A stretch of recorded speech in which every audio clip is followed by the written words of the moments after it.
Amazing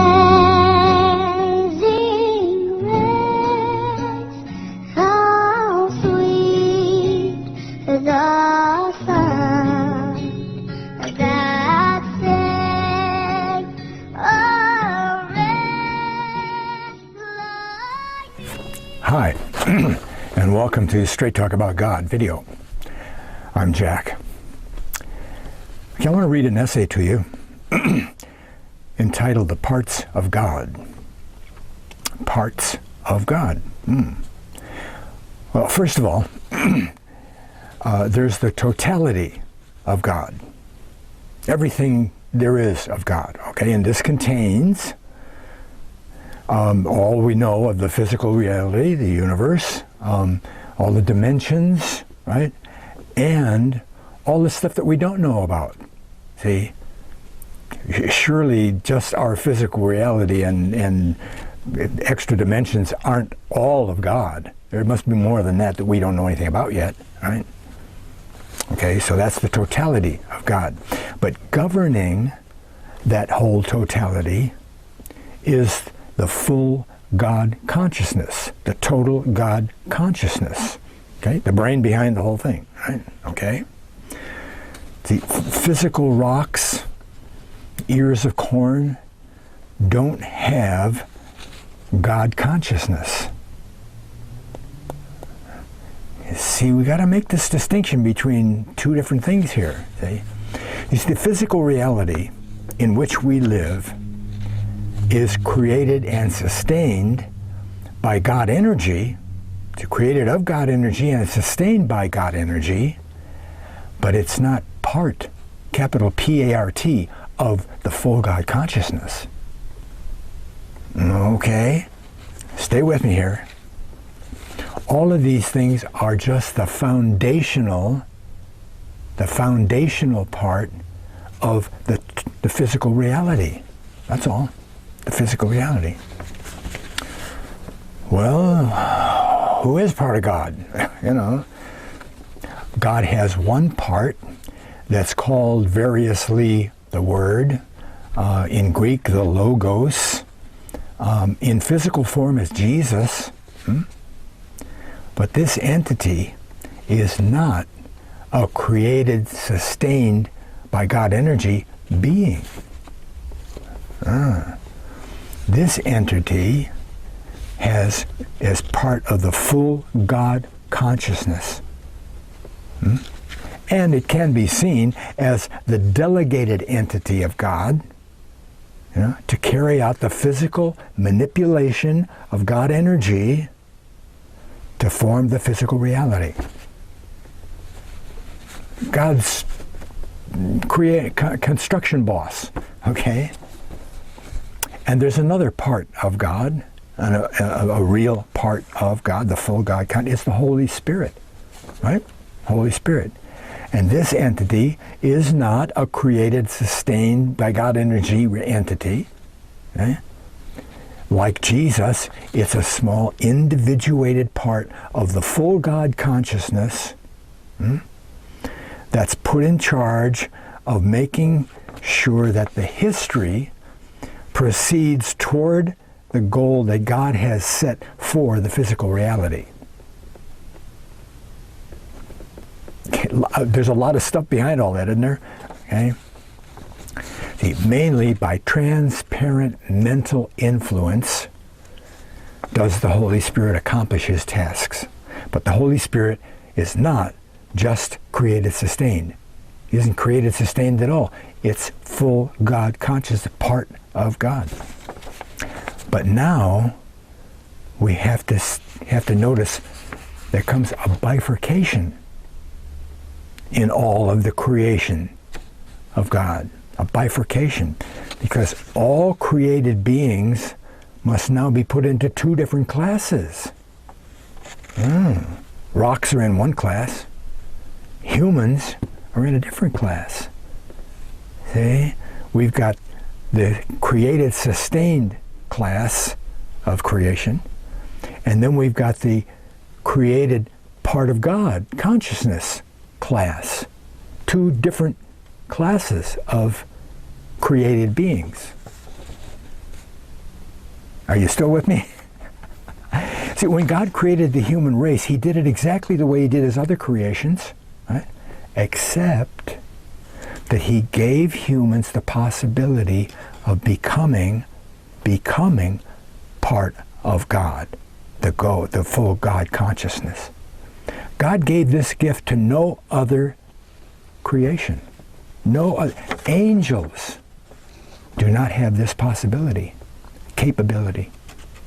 Michael, the archangel, one little step down from Jesus. He was not given the possibility of becoming part of God. Think about that. How important humans must be to God. Huh? Humans are more important to God than angels. Whoa. See, humans are the only beings to whom God gives a bit of his total God consciousness life force. A bit of his essence inside their bodies when they act trusting something God has said. He didn't give that ability to trees.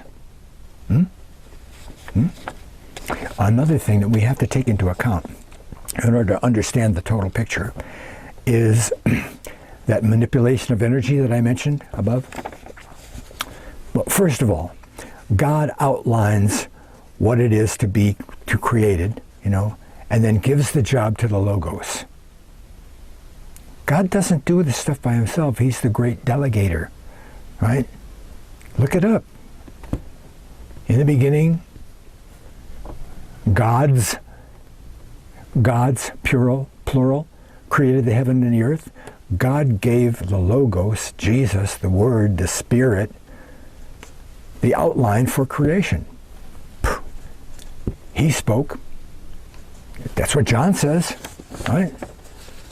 Okay. So the Logos then manipulates the correct amount of God energy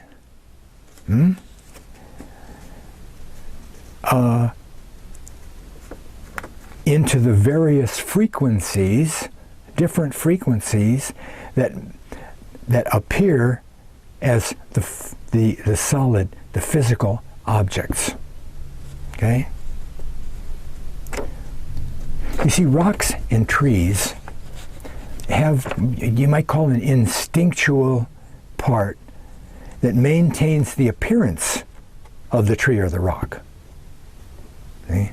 See, there's some mechanism that's outside of the actual physical tree, okay? Outside of it, it's separate from that, that maintains the physical tree. Okay? And up the chain, animals, same thing. They create their own bodies and so forth. There's something outside that helps maintain that. See? It's set up that way. They're given that, Jesus doesn't sit up there and sustain all the physical reality individually. He's created those parts of the physical reality to maintain the physical things that need to be created, right? And we might call this maintenance operation the soul, or the name spirit might apply. But whatever the name is, the process is pretty much the same. See? God doesn't do things 2 or 3 different ways, right? It's something outside the tree, okay? Something outside the tree that keeps the tree being a tree instead of a fish. Well, why should that be any different than human beings? Huh? Same thing applies, right? Isn't there something outside of our physical bodies that maintains the body? See, what we usually call the soul is the part that manipulates the physical God energy to maintain the physical you, right? your soul maintains, manipulates the God energy to keep your body the way God wanted it to be kept. Eh? You aren't you, capital Y-O-U. Your body isn't you, right? You are part of the total human being that is using the physical body to function in the physical reality. Simple, you know? I hope you haven't turned off by now and said, well, this is just New Age stuff. This isn't New Age stuff, okay? See, the spirit you is part of that foundational part of the total God energy, right? But the spirit you isn't part of God, the full God consciousness. No. Everybody has a spirit, but everybody doesn't have full God consciousness. Part of that.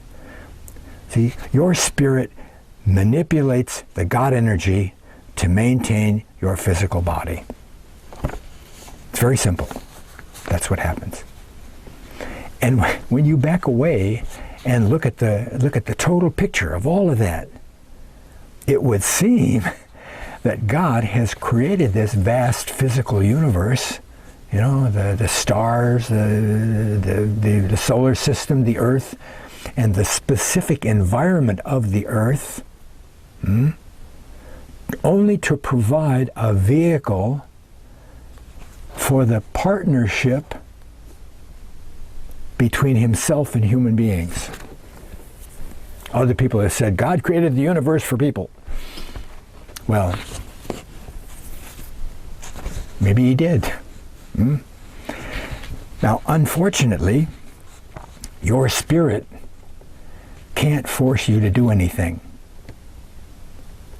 Or maybe that's fortunate, see?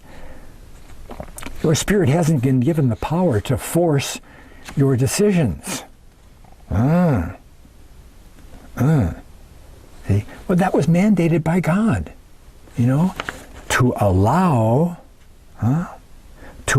humans to freely trust him, to act in faith, act in trust of him. You see where that goes? Eh? Humans are the only part of the totality of God that can be both created and sustained and part of the full God consciousness at the same time. That's what Jesus was. Human beings are the most important thing to God.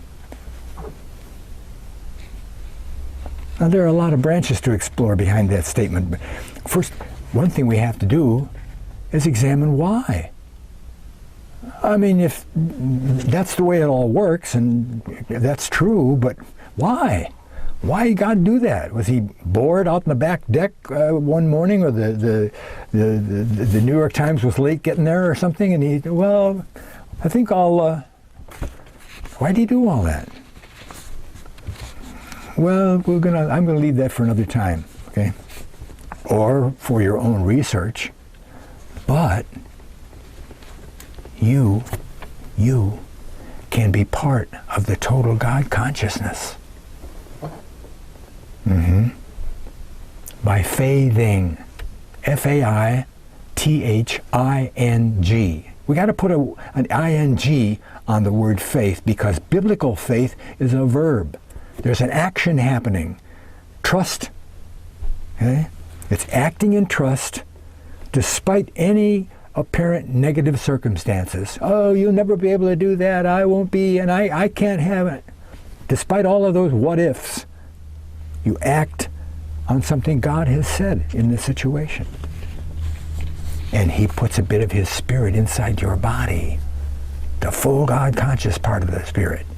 You're already made up of God energy, you know, but you don't have God consciousness unless you act in faith, unless you faith. Faith. You can be part of God. Pretty good, huh? Thanks for watching. God bless.